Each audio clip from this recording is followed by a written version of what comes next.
أعوذ بالله من الشيطان الرجيم بسم الله الرحمن الرحيم إن الحمد لله نعمده ونشكره ونستعينه ونؤمن به ونتوكل عليه ما يهده الله فهو المهتدي ومن يضلل فلا هادي له ونشهد أن لا إله إلا الله ونشهد أن محمدا عبده ورسوله ونصلي ونسلم على أشرف المرسلين سيدنا محمد وعلى آله الطيبين وأصحابه الطاهرين وكل من سلك مسلكهم بإحسان إلى يوم الدين أما بعد. adúpẹ́ fún Ọlọ́run ọba àlékè ọlá ọba àrà ọba tí ọ̀rọ̀ rẹ̀ ó máa jẹ́ kàyéfì títí ayérayé. Ìkẹ́ àti ìgẹ́ Ọlọ́run kó máa bá òjíṣẹ́ ńlá Ànábì wa Muhammad sallallahu alayhi wa sallam, kó máa bá gbogbo àwọn ará ilé Ànábì, àwọn ìjọ rẹ̀ àti gbogbo àwọn olùtẹ̀lé rere. Mo kí gbogbo èèyàn ọmọ ìyá mi ní Islam káàkiri àgbáyé àti gbogbo èyí tí ẹ jẹ́ olólùfẹ́ wa tẹ́ ẹ̀ lè ṣe kẹ́ ẹ má wo ètò wa lórí Saif TV Yorùbá. Mo kí wa káàbọ̀. Orúkọ mi ò yí padà, Sheikh Abdulhamid Ṣóríọlá Adékọ́lá Àdúàǹgbà. Mo kí wa pẹ̀lú gbólóhùn àlàáfíà nì, gbólóhùn tá a fi kíra wa láti Jánnà. Assalamu alaikum wa rahmatullahi wa barakatuh. Ètò tá a mú wá fún wa lénìí, òun náà ni nípa àwọn abàmì èèyàn. Ǹjẹ́ àwọn èèyàn kan ń bẹ tán lè jẹ́ ènìyàn bíi tiwa ṣùgbọ́n tó yẹ pé abara méjì ni wọ́n, tàbí kí wọ́n jẹ́ abàmì ènìyàn? Ẹ̀rí wo la lè rí mú wá fúnrú àwọn nǹkan wọ̀nyí?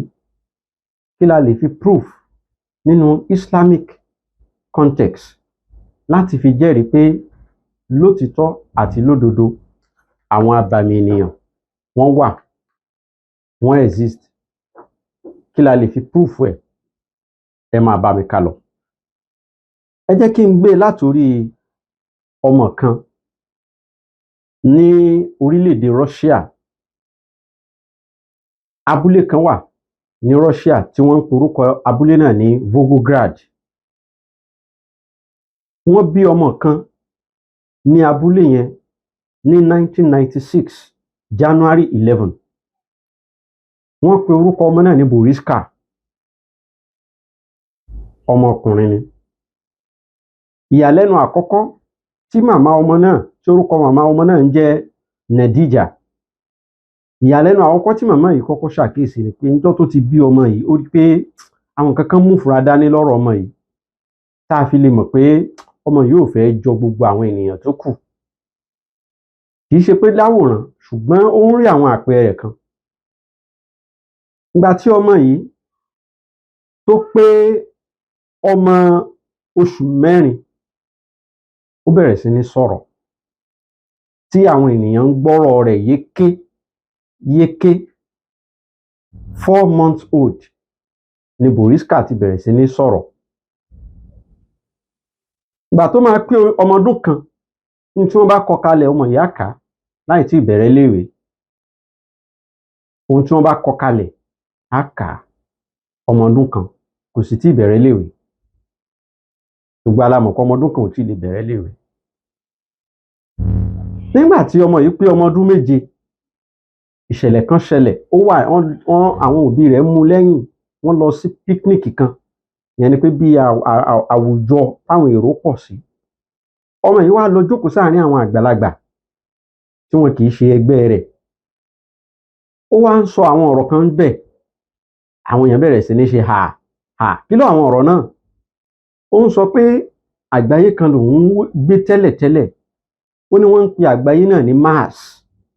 Ó ní ibẹ̀ lòun ń gbé pẹ̀lú àwọn ẹ̀dá kan táwọn jọ ń gbé bẹ̀. Àwọn ń gbé bẹ̀ fún àìmọye ọdún kó tó di pé àwọn ogun kan ṣẹlẹ̀, ìtàjẹ̀sílẹ̀ ṣẹlẹ̀, ìpara ẹni ṣẹlẹ̀, nuclear weapon, nǹkan kan táwa ń pè ní nuclear weapon bí àwọn lò láàrin ara àwọn lọ́hùn, ló fi mú ìparun wá, tó fi di pé ẹnikẹ́ni kò lè gbé ibẹ̀ yẹn mọ́. Ọmọ yìí ń sọ débi pé ó júwe bí planet tá à ń pè ní Mars yìí, ó júwe bí ibẹ̀ ṣe rí. Níjọ́ tá à ń wí yìí, ìmọ̀ ọmọ yìí ò tiẹ̀ tí lè débẹ̀. Àwọn òbí rẹ̀ gan ò mọ ohun tí ń jẹ́ Mars. Ọdún tá à ń wí yìí, ó jẹ́ nǹkan bíi year 2002 nígbà tí ọmọ yìí tó wà níbi ọmọ ọdún méje. Kàyéfì ńlá ni ọ̀rọ̀ yìí jẹ́ fún gbogbo àwọn tó wà ńbẹ̀. It's possible kéèyàn sọ pé òun ti gbé ilé ayé kan tó yàtọ̀ sí ilé ayé tiwa yìí, kó dẹ̀ tó wá sílé ayé tiwa yìí. Ìgbà tí ọmọ yìí pé ọmọ ọdún 11, àwọn ilé iṣẹ́ pépà kan wọ́n wá láti wá interview ọmọ yìí. Nínú interview yìí wọ́n bẹ̀rẹ̀ sí ní béèrè oríṣiríṣi ọ̀rọ̀ lọ́wọ́ rẹ̀. Wọ́n ní kó ṣàlàyé bí planet Mars ṣe rí, ó sọ. Àwọn scientists confirm pé bọ́mọ yẹn ti wí gẹ́lẹ́ níbẹ̀ yẹn ṣe rí. Nínú tó tún sọ, ó ní kì í ṣe pé gbogbo àwọn táwọn ń gbé nínú ibẹ̀ làwọn kú nígbà tí ìparun náà dé. Ó láwọn kan kúrò, wọ́n lọ sínú àgbáyé ibòmíì, wọ́n lọ ń gbé bẹ̀. Ó ní àmọ́ wọ́n tún òun bí ní ayé tiwa yìí ni. Ìdí tí òun dẹ̀ fi padà wá sáyé yìí, ayé titiwa yìí, tí wọ́n fi ní kí wọ́n tún òun bí ni pé kóun lè bá jẹ́ kí àwa ẹ̀dá ènìyàn ká lè bá a mọ̀ wípé nuclear weapon kì í ṣe tí à ń mú ṣeré o. Ká wà very careful kó má bàa ṣe ìparun fún ayé titiwa náà gẹ́gẹ́ bó ṣe ṣe ìparun fún àgbáyé táwọn wà lọ́hùn. Ọmọ yìí sọ̀rọ̀ títí ó sọ yí pé àwọn ìmọ̀ kan wà tí àwọn ọmọ Ádámọ̀ tá wà láyé ti bí yìí tá àti ẹ̀ tí discover rárá, wípé ìmọ̀ sì fẹ̀ gan o, pé gbogbo ń tá a rò pa ti mọ̀ nínú ìmọ̀ ó ní kékeré báyìí ni o. Ó ní ìmọ̀ sì fẹ̀ gan. Ó ní àwọn àṣírí kan pamọ́ ní ilẹ̀ Egypt ní àyè kan tí ère kan wà ńbẹ̀ tí wọ́n ń pè ní Sphinx. Ó ní níbi Sphinx yẹn, ó ní àwọn ìmọ̀ àṣírí kan pamọ́ síbẹ̀ tá àti discover rárá. Ó ní tọ́wọ́ wá bá tẹ̀ á mọ̀ yìí pé àṣà àti ìmọ̀ nǹkan kan látijọ́ yìí. Ọ̀rọ̀ yìí kàyéfì ńlá ló jẹ́ títí di èní tá à ń sọ̀rọ̀ yìí. Ẹlòmíì lè máa wò yí pé ní irú ọ̀rọ̀ yìí àlùjọ̀nnú ni kíní kan ni. Irú ẹ̀ náà ṣẹlẹ̀ nígbà ayé Ànábì wa Muhammad sallallahu alayhi wa sallam. Àsìkò gbà tá Ànábì wọ ìlú Medina, ọmọ kan wà nílùú Medina yẹn, wọn kì í ṣe Muslim làwọn, wọn kì í ṣe Muslim, ẹ̀sìn Jewish religion, Judaism ni àwọn ọmọ yìí àtàwọn òbí rẹ̀ ni wọ́n ń ṣe. Níjọ́ náà ọmọ yìí wà lọ́mọ kékeré bí abí ọmọ ọdún 4. Èèmọ̀ tó wá ṣẹlẹ̀ ni pé ọmọ yìí máa ń ríran sáwọn èèyàn tó dẹ̀ máa ń rí bẹ́ẹ̀. Ó máa ń sọ ọ̀rọ̀ fún àwọn èèyàn táwọn èèyàn dẹ̀ máa ń bá bẹ́ẹ̀. A máa sọ ohun tó pamọ́ nínú ìgbésí ayé ènìyàn fún wọn, ọmọ kékeré. Ọ̀rọ̀ yẹn wá padà wá kan Ànábì Muhammad létí sallallahu alayhi wa sallam. Wọ́n ń pe orúkọ ọmọ yìí ní Sọf Ibn Sayad. Sọfí Ibn Sayad lórúkọ ọmọ náà ń jẹ́. Tá a bá fẹ́ kà nípa rẹ̀, á bá ọ̀rọ̀ yìí nínú Sahihu Muslim. Ó wà nínú Sahihu Muslim, wọ́n sọ síbẹ̀, àtàwọn tírà hadith míì á bá níbẹ̀. Nínú Sahihu Bukhari ó wà ńbẹ̀ náà. Wọ́n sọ̀rọ̀ ọmọ yìí létí Ànábì Muhammad sallallahu alayhi wa sallam. Ànábì gan ọ̀rọ̀ ọmọ yẹn ò yé. Cause ó strange sóhun náà. How come? Ànábì Muhammad ní láti confront yẹ níjọ́ kan. Nígbà táwọn wí ó ti ń wo bí abẹ́ ọmọ ọdún 7 sí 9. Ó wà láàrin àwọn ọmọ wẹ́wẹ́, wọ́n jọ ń ṣeré. Òjíṣẹ́ Ọlọ́run bá wá confront yẹ. Ní pé ìrẹ́ ọmọ yìí, ǹjẹ́ o gba èmi Muhammadu gbọ́ pé òjíṣẹ́ Ọlọ́run bá ní mí? Èsì tó fọ̀ ńjọ́ náà ni pé shahiditu annaka rasulal ummiyin.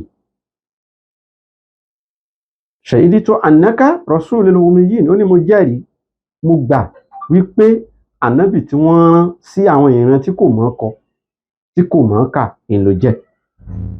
Èsì tó wí ńjọ́ náà nù. Òun náà wá ń béèrè lọ́wọ́ ànábì padà pé ṣé ìwọ náà gbà pé òjíṣẹ́ Ọlọ́run bá ní mí? Ànábì wá sọ fún pé kó má kọjá àyè ara rẹ̀. Ànábì wá bi léèrè ọ̀rọ̀ kan wípé nǹkan kan òun fi nǹkan kan pamọ́ kó sọ. Ọmọ yìí sọ nǹkan náà ó sì gẹ́tì ẹ̀. Ó kọ̀nfàmù wípé lódodo ọmọ yẹn ń ríran. Òjíṣẹ́ Ọlọ́run wá bi léèrè pé how come, báwo ló ṣe ń ṣe tó fi ń mọ nǹkan tó pamọ́? Ó wá dáhùn ó ní ìyá àti ní sọ́ọ́díkùn wa kẹ́dìm. Ó ní spirit méjì kan máa ń wá báwọn ọ̀tọ̀ọ̀tọ̀ ni. Ìkan wà tó yẹ pé tó bá wá ní tó bá sọ fóun òdodo ló máa ń jẹ́. ìkan wà tó yẹ pé tó bá wá bá wọn irọ́ sábà máa ń pọ̀ nínú tó bá wí. Eléyìí ń jẹ́ ká máa confirm pé lótìtọ́ àti lódodo àwọn abàmì ènìyàn wà. Ọlọ́run dá àwọn èèyàn kan tí ó yẹ pé ní ọ̀rọ̀ wọn Ọlọ́run nìkan lọ̀rọ̀ wọn yé àfi bí abàmì. Àwọn èèyàn kan tó wá ń bẹ láàrin wa tó jẹ́ wípé àwọn ti bá Sátánì múlẹ̀, abàmì làwọn náà. Àwọn tí wọ́n gbé ẹ̀mí ara wọn tà fún Sátánì. Sábà máa ń pe àwọn wọ̀nyí ní àtúyùr, ìgbà míì àlàáyìn, táwa Yorùbá mọ̀ sí àwọn àgbà, tàbí ká tún pè wọ́n ní ẹyẹ bàgẹ̀bàgẹ̀, oríkì nìyẹn, tàbí ká tún pè wọ́n ní àwọn àjẹ́. Àwọn wọ̀nyí náà ẹ̀dá Ọlọ́run ni wọ́n. Báwo lọ̀rọ̀ wọn ṣe ṣẹlẹ̀ gangan táwọn fi jẹ́ abàmì? Ẹ má jẹ́ ká gbàgbé pé Iblis la'natullah alayhi tó jẹ́ Sátánì àgbà gangan, èyí tí ọ̀rọ̀ ṣẹlẹ̀ láàrin òun àti Adam tó kó bá Ádámà tá Ádámà fi jẹ èso, tá a pa láṣẹ pé kó dọ̀bálẹ̀ fún Ànábì Adam tó yarí tó ní rárá, ana khayrun minhu khalaqtani min nari wa khalaqtahu min tin. Lọ́jọ́ náà lọ́hùn tọ́lọ́wọ́n bá tó hàlákà rẹ̀, tọ́lọ́wọ́n bá bínú sí i. Ṣé ẹ mọ̀ pé ó tọrọ nǹkan kan lọ́wọ́ Ọlọ́run ọba? Ó ní àdúrà kan tó ṣe, ó bẹ Ọlọ́run fún nǹkan kan, Ọlọ́run dẹ̀ grant ẹ̀ ní kìíní yẹn. Látijọ́ náà láti kó sí wàhálà. Nígbà tí Sátánì àgbà yìí tá a mọ̀ sí Iblis la'natullah alayhi, nígbà tó ṣe Ọlọ́run ọba, tó rí Ọlọ́run ọba fín, tó ní òun ò lè dọ̀bálẹ̀ fún Ádámà, tó wá yẹ pé Ọlọ́run ò fẹ́ kí irú àwọn ẹ̀dá wọ̀nyí kan wà nínú ayé, ọjọ́ yẹn ló yẹ kí Ọlọ́run bá ti pa Satan, kó ti ní kí ikú ó pa á. Àmọ́ Ọlọ́run ò ṣe bẹ́ẹ̀. Sátánì ó lanu gbàgà, ó sọ fọ́lọ́run ọba, ó ní Rabbi fa anzirni ila yawmi yub'athun. Ó lọ́lọ́run, mo fẹ́ tọrọ kinní kan lọ́wọ́ rẹ̀, ẹ̀mí òun má jẹ́ kó bọ́, fẹ̀mí òun sílẹ̀, jẹ́ kí ẹ̀mí òun máa bẹ títí di ọjọ́ àjíǹde. Ọjọ́ àjíǹde sì rèé, síjọ́ náà tó sọ̀rọ̀ yìí, Ọlọ́run ọba nìkan ló mọ iye ọdún yẹn. Iye ẹ̀mí tó béèrè fún yẹn, iye lifespan tó tọrọ yẹn, lifespan tí kìí ṣọ̀rọ̀ 40 billion, tí kìí ṣọ̀rọ̀ 50 billion, tí kìí ṣọ̀rọ̀ 60 billion. Oníkọ́lọ̀ òun fẹ̀mí òun sílẹ̀, kẹ́mi òun wà títí di ọjọ́ àjíǹde. Ọlọ́run sì lóhun ti gbọ́, òun ó ṣe bẹ́ẹ̀. Níjọ́ náà ó lérí, ó ní lára àwọn ọmọ Ádámà, àwọn tí ó tẹ̀lé òun lọ, táwọn ó jọ sórí ibú, táwọn ó jọ wo oko parun, kò ní mọ ní kékeré o. Àwọn tí Ọlọ́run bá jẹ́ kó mórí bọ́ nìkan, láì jẹ́ bẹ́ẹ̀, òun ó rí pé òun fi wọn lákàlàkà. Nítorí pé torí Ádámà èyí ló ṣe jẹ́ kí òun di ẹni ìparun, òun ò ní gbà. Ó lérí bẹ́ẹ̀ níjọ́ náà. Ìyẹn ló ṣokùnfà tá a fi ń rí àwọn ẹ̀dá ènìyàn tá à ń pè ní àjẹ́. Àwọn tá à ń pè lájẹ́ yìí, Ànábì wa Muhammad sallallahu alayhi wa sallam, òun náà confirm pé wọ́n exist. Hadith kan wà tí Abdullah ibn Abbas tó gbà wá, bá nínú Sahih Muslim, hadith number 2188. Ànábì wa Muhammad sallallahu alayhi wa sallam sọ báyìí pé al-aynu haqqun ولو كان شيء سابق القدر سبقته العين وإذا استكسلتم فاكسلوا. Ó ní òdodo ni àjẹ́ wà o, òtítọ́ ni àwọn àjẹ́ wà. Tó bá ṣe pé nǹkan kan bá lè máa dráàgì ìgbàwájú kádàrá, tán bá sọ pé nǹkan kan wà tó lè borí kádàrá mọ́lẹ̀, àwọn ni o. Ẹ gbọ́ bó ti sọ, tó bá jẹ́ pé nǹkan kan lè borí kádàrá, ó lè gbàwájú kádàrá, ó lè compete pẹ̀lú kádàrá, sáábàkọ̀ ni wọ́n wọ̀ nínú Sahih Muslim, kì í ṣe sáábìkọ̀. So sáábàkọ̀ yìí ni fíìlù musharakatu bayna al-isnayn. Law kana shay'un sabaqa al-qadar, tí nǹkan kan bá lè máa du steering mọ́ kádàrá Ọlọ́run lọ́wọ́, sabaqatuhu al-hayn. Àwọn àjẹ́ yìí lágbára débi pé wọ́n lè du steering yẹn. wa idha stuksiltum tó bá wá jẹ́ àjẹ́ tí wọ́n bá ti bẹ̀ẹ́ pé kó túwọ́ pé kó jáwọ́ fagsilu ṣèwẹ̀ fẹ́ nìyẹn wẹ̀ sílẹ̀ ìyẹn ni pé tú sílẹ̀ nínú òdè tó dè mọ́. Àjẹ́ mélòó la mọ̀ tó ń ṣèyàn lénìí tá a lọ bá pé kó wá tú ẹnìkan sílẹ̀. Ní ayé ànábì wa Muhammad sallallahu alayhi wa sallam tánàbí bá wẹ lómi sùnsùn á ní ẹnu wà lára rẹ̀. Àìmọye àwọn àdìsí tó fi rinlẹ̀ tánàbí ó wẹ lómi tó sọ pé ọwọ́ àjẹ́ wà lára ẹni yìí ó ẹ lọ ṣe nǹkan báyìí fún un. Ta ló fẹ́ máa sọ fáwọn èèyàn lénìí pé ọwọ́ ayé ń bẹ lára wọn pé ọwọ́ àjẹ́ wà lára wọn kan lọ ṣe nǹkan ìyẹn ló wá bí táwọn àfáàfin ṣe jálàbí nítorí bí jálàbí nù. Tí ò bá sí àwọn àfọ oníjálàbí ẹlòmíì nínú oko àwọn àjẹ́ ni ó wà títí ayérayé. Ẹ tún jẹ́ lọ síbi àdìsí kan tánàbí tún fi rinlẹ̀ wípé lódodo àwọn àjẹ́ ń bẹ. Jábìr ló gba àdìsí ilé wa radiyallahu ta'ala anhu. Ó ní òjíṣẹ́ ńlá Ànábì wa Muhammad sallallahu alayhi wa sallam sọ báyìí pé innal ayn la tudkilu rajul al-qabr wal jamal al-qidr. Ó ní ẹ̀rí àjẹ́tẹ̀ rí yẹn ó lè ṣokùnfà téèyàn ó fi bára rẹ̀ nínú sàárè lọ́sàn gangan.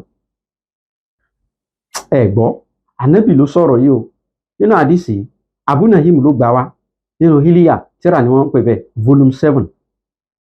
Sakawi òun náà mú wá nínú Maqasid al-Hasana. Albani sì fi rinlẹ̀ wípé àdìsí yìí àdìsí tó hasan ni daraja tó wà ó ní hasan ni. Ẹ gbọ́ tí ẹ pè ní ó ní ẹ̀rí àwọn àjẹ́ wọ́n ní Ọlọ́run fún wọn lágbára débi pé wọ́n lè jẹ́ kéèyàn ó bára rẹ̀ nínú sàárè lójijì pé tóńtọ̀ wọn bá fi lajú báyìí á kọ̀ rí pé wọ́n ti to pákó lóhun lórí ni. Tóńtọ̀ wọn bá fi lajú báyìí á kọ̀ rí pé wọ́n ti da yẹ̀pẹ̀ lóhun lórí ni. Tóńtọ̀ wọn bá fi lajú báyìí a rí wípé òun ti wà ní agbede méjì òun ti wà ní àgbáyé barzak àgbáyé míì tí ò ní lè padà wá sáyé ilé mọ́. Ó bára rẹ̀ nínú sàárè lójijì tó sì jẹ́ pé àwọn àjẹ́ ló gbé débẹ̀. Ànábì tó wá tẹ̀síwájú ní wal jamal al-qidr. Bẹ́ẹ̀ náà dábà àwọn ẹranko táwọn ní dábà bíi ràkúnmí àti bẹ́ẹ̀ bẹ́ẹ̀ lọ ìgbà míì wà tó yẹ pé àwọn àjẹ́ máa ń pa wọ́n. Àdìsí mi tún wà tí ń sọ àmọ́ kí n tó lọ bẹ̀ mo fẹ́ naréètì àwọn ìṣẹ̀lẹ̀ kan tó ṣẹlẹ̀ ní UK ní àwọn ọdún kan nígbà tí wàhálà àwọn àjẹ́ tó ṣe kíni tó pọ̀ tí wàhálà wọn pọ̀ gan. Àwọn àjẹ́ kan kíkà tí wọ́n kà yìí ó jẹ́ kí ọ̀pọ̀lọpọ̀ àṣírí nípa àwọn àjẹ́ ó jẹ́ kó tú sí aráyé lọ́wọ́. Lọ́dún 1612 ní nǹkan bíi April ní ìlú kan tí wọ́n ń pè ní Lancashire under UK. Àwọn tó wà ní UK àti mọ ibi tí mò ń sọ yìí Lancashire ni wọ́n ń pè. Lọ́dún 1612 níṣẹ̀lẹ̀ yìí ṣẹlẹ̀ around bíi March parí lọ wọ́n fẹ́ mú April níṣẹ̀lẹ̀ yẹn ṣẹlẹ̀. Àwọn ìyá kan wà nílùú yẹn àgbàlagbà ni wọ́n ń pè kan ní Elizabeth Soughton. Ní ọdún yẹn ìyá yẹn wà ní nǹkan bíi 80 years. Ó jẹ́ oníbàárà tí ń ṣagbe kò ríran àfọ́jú ni so wọ́n máa ń jókòó àwọn èèyàn máa ń fún lówó. Ìyá kan náà tún wà tán jọ jẹ́ age mate wọ́n pe orúkọ yẹn ní Ann Whittle. Òun náà ti dàgbà òun náà máa ń tọrọ owó àmọ́ òun ò fọ́jú. Ó wá ṣẹlẹ̀ wípé lọ́jọ́ kan ọmọ ìyá tá a pè ní Ann Whittle yìí ọmọ tiẹ̀ lóbìnrin torúkọ rẹ̀ ń jẹ́ Elizabeth Whittle. Ọmọ màmá yìí ó wá lọ jalè nínú ilé ìyá tóun jẹ́ afọ́jú tó máa ń tọrọ bárà tá a sọ pé ọmọ 80 years ọmọ ìyá arúgbó kejì yẹn ó lọ lè jalè níbẹ̀ ó jí lówó. So nígbà tó jí owó yẹn ó ti escape wọ́n wá ń wá owó yìí. Ìyá afọ́jú yìí wá ní ọmọ kan tí ń gbé lọ́dọ̀ rẹ̀ ọmọ bíi ọmọ ọdún 11 obìnrin ni wọ́n ń porúkọ rẹ̀ ní Alison Device ọmọ ọdún 11. Òun ló wá sọ fún ìyá rẹ̀ pé owó tẹ̀ ń wá Elizabeth ọmọ ìyá afọ́jú ni ló wá jí owó yìí. Bó ti mọ̀ kò yé wa ó ṣàṣòfófó yìí ó sọ fún mọ̀mọ́ ìyá rẹ̀ náà bá lọ náà bá mú ọmọ òun náà bá ṣàṣẹ wọn bá owó yìí lára rẹ̀ lóòótọ́ náà bá mú un kéèsì ńlá ni kíyàn bá jalè lọ́dún náà ó jalè ó wọnú ìyá àgbàlagbà ó jalè náà bá mú ó dínú prison ibi tí wọ́n ṣáà ti mú síbẹ̀ ló bá sọ pé wọ́n lòun jalè ṣèbó lè ní tòun ló bá ní ọmọ màmá òun tí ó sọ pé òun lòun jalè òun ọmọ màmá òun àti màmá òun náà ó lájẹ́ ni wọ́n ní tìtorí pé wọ́n ti fẹ̀sùn olè kan òun ló bá ní àjẹ́ ni wọ́n ń pé kódà màmá afọ́jú òun tó jágbàlagbà òun àìmọye ìgbà ni màmá òun ti fi àjẹ́ lọ òun pé kóun wá darapọ̀ mọ́ ẹgbẹ́ àjẹ́ wọ́n di ọ̀rọ̀ yẹn mú ìgbà tó máa tóbi ijọ́ kẹta ọmọ màmá òun tá a pè ní Alison Device ọmọ ọdún 11 òun tó sọ pé lágbájá ló jalè tán sì bá a bẹ́ẹ̀ òun àti ẹnìkan tí ń kiri ọjà wọ́n wá jọ ní gbólóhùn asọ̀ ẹni tí ń kiri ọjà yẹn wọ́n ń pè ní John Law ọ̀rọ̀ wá dàbí ọ̀rọ̀ ilé gbà kó gbà ó ṣáà dariwo láàrin òun àti ẹni tí ń kiri ọjà ló bá ranjú mọ́ ẹni tí ń kiri ọjà yìí lẹ́ni ló bá gbókìtì ló bá ṣubú lẹ́ni bá bẹ̀rẹ̀ sí ní pariwo pé àdá ni wọ́n ṣáwọn o gbogbo ara ń rò wọn o wọ́n ti ṣáwọn ládàá wọ́n ti ṣáwọn ní ọ̀bẹ wọ́n ti fi nǹkan gún wọn o ara yẹn ń wó gan ojú lásán ló ràn mọ́ o ó sì ṣubú fíìlì tó ń fíìlì ni pé bí ìgbà tí wọ́n ṣáwọn ní àdá nígbà tí eléyìí ṣẹlẹ̀ àwọn àgbààgbà àwọn aráàlú àwọn ọlọ́pàá nǹkan kan wọ́n dá sí wọ́n àrẹ́sìtì ọmọ yìí so wọ́n gbé mọ̀mọ́ rẹ̀ wọ́n kó gbogbo wọn pé ọ̀rọ̀ yìí torí gbogbo àsìkò tá à ń wí ìyẹn tó bá jẹ́ àjẹ́ kò lè lọ o wọn ò dáná sun ni o tí wọ́n bá kọ̀ǹfàmù pé lódodo àjẹ́ ni nígbà tí wọ́n bẹ̀rẹ̀ sí ní fi ọ̀rọ̀ wá wọn lẹ́nu wò níkọ̀ọ̀kan ìyá arúgbó tí a pè láfọ́jú yìí ìyá ATI mọ̀mọ́ náà jẹ́wọ́ ó lájẹ́ lòun ẹ máa fi làákàyè bá ọ̀rọ̀ yìí lọ ó wá ní níjọ́ kan jẹ́jẹ́ òun lòun jókòó síbi tóun ti máa tọrọ bárà ṣàdédé ní spirit kan yọ ó ní spirit yìí ó ní ló bá sọ fún òun wípé ní òun nídìí ẹ̀mí rẹ̀ kóun ta ẹ̀mí òun kóun ta fún òun kóun ta ẹ̀mí fún òun ní bẹ́ẹ̀ ni tó bá fi lè ta ẹ̀mí rẹ̀ fún òun kì í ṣe pé yóò kú o àmọ́ gbogbo tó bá ti rò lọ́kàn gbogbo tó bá rò lọ́kàn pé òun fẹ́ kó ṣẹlẹ̀ nǹkan yóò sì máa ṣẹlẹ̀ lẹ́sẹ̀kẹsẹ̀ ó lórúkọ spirit yìí ó ló ń jẹ́ tíìbù ó ní lẹ́yìn ọjọ́ díẹ̀ ó tún padà wá àmọ́ nígbà tí ó fi padà wá yìí ó wá ní àwòrán ajá ó mu ẹ̀jẹ̀ òun níbi apá òsì òun ajá yẹn mu ẹ̀jẹ̀ òun láti bẹ̀ òun di àjẹ́ ẹ̀yìn ìgbà yẹn òun pa ẹnìkan tí wọ́n ń pè ní Richard Baldwin òun lo agbára àjẹ́ òun fi pa ìyá arúgbó kejì náà òun náà confess òun náà jẹ́wọ́ pé àjẹ́ lòun ń pé àmọ́ o ìyá atafọ́jú ló mú òun wọnú ẹgbẹ́ àjẹ́ nígbà tí òun náà àwọn náà bóun ti darapọ̀ mọ́ ó ní kẹwàá wo ìyá atafọ́jú ó ní kì í ṣe ẹni tó dárúkọ ẹnìkan ló pa ó ní àìmọye èèyàn ló ti pa ó ló pa Robert Nuta tó ó náà dárúkọ àwọn èèyàn tó pa ọmọ màmá afọ́jú náà tá a mọ̀ sí Elizabeth Device tó bí Alison Device ó lájẹ́ lòun náà ó ní gbogbo àwọn jọ wà nínú ẹgbẹ́ kan náà ni ó ní ọmọ màmá afọ́jú tó ń jẹ́ Elizabeth Device ó ní èèyàn 3 nìyẹn ti pa wọ́n sì bí léèrè ó ní bẹ́ẹ̀ ni wọ́n bí ọmọ léèrè ó ní bẹ́ẹ̀ ni òun pààyàn 3 lóòótọ́ ó sì ṣàlàyé bóun ṣe pa wọ́n ó ní ajá kan tí wọ́n jọ ń gbélé ó ní ajá yẹn lòun máa ń rán níṣẹ́ so ó ní ajá yẹn lòun máa ń rán níṣẹ́ Bákan náà àwọn ọ̀rọ̀ wọ̀nyí ó jẹ́ àmọ̀ wípé ní àwọn àjẹ́ wọ́n máa ń lo kọ̀rínù wọn. Ṣé ẹ mọ̀ pé Ànábì wa Muhammad sallallahu alaihi wasallam òun fi rinlẹ̀ pé níjọ́ tí wọ́n bá bí ọmọ Ádámọ̀ sáyé báyìí, àlùjọ̀nú kan á wá síbẹ̀, á bí ọmọ àlùjọ̀nú, á bí ti ọmọ Ádámọ̀ yẹn, ìyẹn là ń pè ní kọ̀rínù rẹ̀. Wọ́n wá jọ máa dàgbà papọ̀ bọ̀. So èyí tó bí ti nì tá a mọ̀ sí kọ̀rínù yẹn, àwọn tó bá jẹ́ àjẹ́ àwọn máa ní access láti máa rí kọ̀rínù wọn àti láti máa rán níṣẹ́.